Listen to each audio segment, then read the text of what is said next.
I am Dena, and welcome to another discussion with Dena. There's reportedly a new freedom monument to Black people. The Black people that were stolen, chained, and brought here to America and made into slaves. It is expected to be opened this week in Montgomery, Alabama. Now, this monument will include sculptures, depictions of enslaved Black people that were brought here by no choice of their own in chains. It will have the names that were given or names that were taken by these subjugated people. They will be listed upon the monument's wall. NBC's Lester Holt recently spoke with the founder and CEO of the Equal Justice Initiative, Ryan Stevens, who played a role in making this possible. Let's hear what they had to say. Now, the new memorial that has risen from the blood-soaked soil of an American tragedy, the enslavement of millions of Black people, honors their lives with while quietly challenging movements to minimize our nation's racial history. I got a preview. Peaceful beauty of the Alabama River in Montgomery is undeniable, but so is its place in a brutal history. So the narrative will begin on this boat. Absolutely. Being sold down the river, being trafficked by boat or by rail was an absolutely terrifying experience for enslaved people. Brian Stevenson is the founder and CEO of the Equal Justice Initiative, which created the Freedom Monument Sculpture Park on these shores where the slave trade once flourished. There's not much in the visual record of that era that helps you get a sense of the humanity of these people. And so sculptures and replicas help weave the story from the places they were held. They would put them in holding pens where they would wait until the auction. To the places they were whipped. So they would be shackled. Yes, you can see the metal points here. Yeah. Along the trail, visitors are reminded this human trafficking was not just a stain on the South. North Carolina, Maryland, New Jersey. Its tentacles reach north. No, it begins in the north. It begins in New England. Also posted here, laws that codified brutality against slaves. Homicide shall be deemed excusable when committed by accident or misfortune in lawfully correcting a slave. Yes. License to kill. That's right. That's right. And all of these laws really created an order that empowered people to use violence to maintain slavery.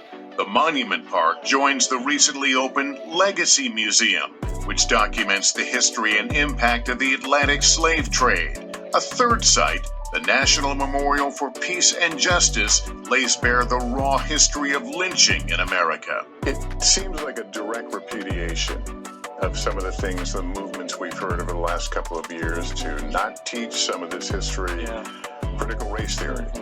For me, it's been a lifelong ambition to just kind of get people to reckon with the truth. We can't get there if we don't talk honestly about this history. The centerpiece of the sculpture park, this wall, embossed with 122,000 surnames that were adopted by newly emancipated slaves during the 1870 census. Prior to the 1870 census, enslaved people could only be numbers in the census or first name.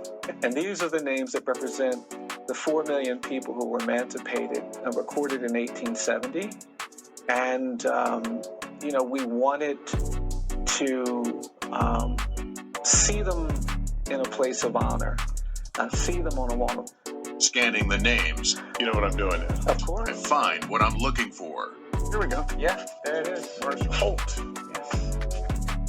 Now, that name was picked for some reason. Yeah, that's right. We don't know why. No, and what's interesting is a lot of the names were names that people heard. Yes, I sit there and I look at that and I think of who that name represents. Yeah. What they went through. Yeah. Could they ever imagine me? Yeah, that's the thing that's powerful. Standing here. Yeah.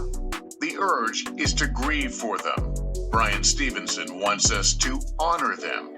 He quotes from the inscription at the base of the wall. We honor your perseverance in the midst of sorrow. We honor your struggle for freedom. Your children love you. And the line that jumps out at me, the country you built must honor you. Yeah. And that's what this monument hopes to do. Absolutely. What better way to honor them than to pay America's debt that is owed to her former slaves and their descendants with reparations?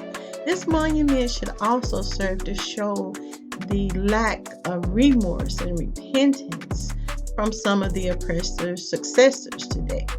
This same country, this same government exists today here in these United States of America that posterities benefited, profited, and became successful off of free slave labor under complete subjugation. Never even attempted or feeling an obligation to the descendants of these slaves to compensate them or even offer them restitution and reparations for their suffrage that continued far after they were deemed to be free men.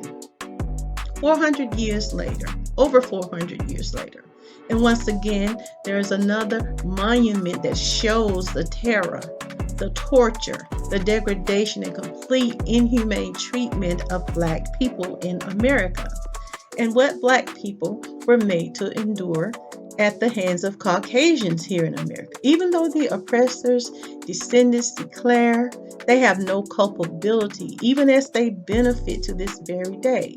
Some have no remorse or feeling of obligations or responsibilities for the iniquities of their forefathers and slave masters, ancestors.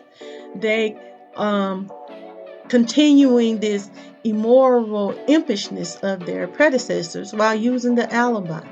It was not I that enslaved you, and you are not slaves, and all of the slaves are dead.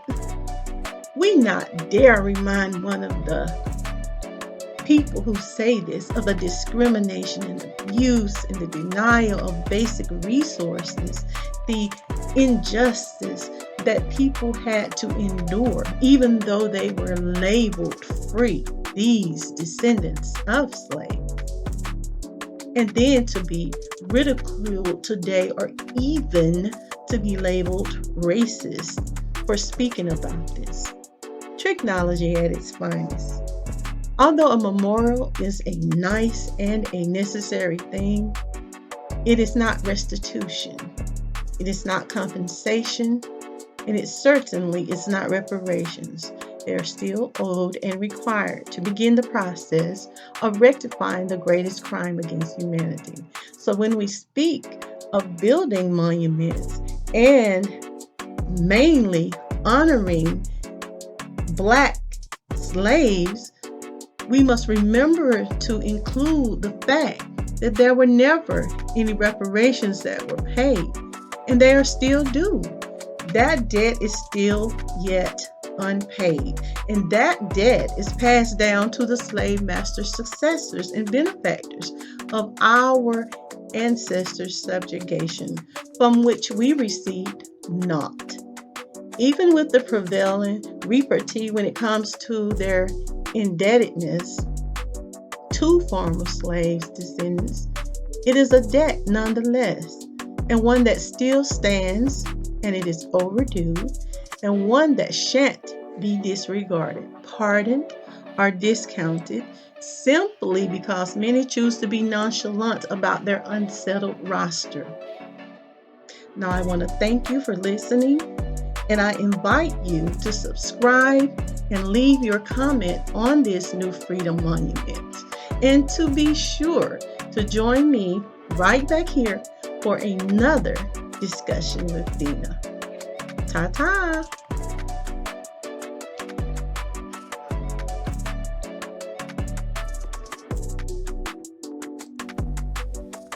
This concludes your daily discussions with Dena. Join us Monday through Friday at 12:30 p.m. Like, share, subscribe, and leave a comment.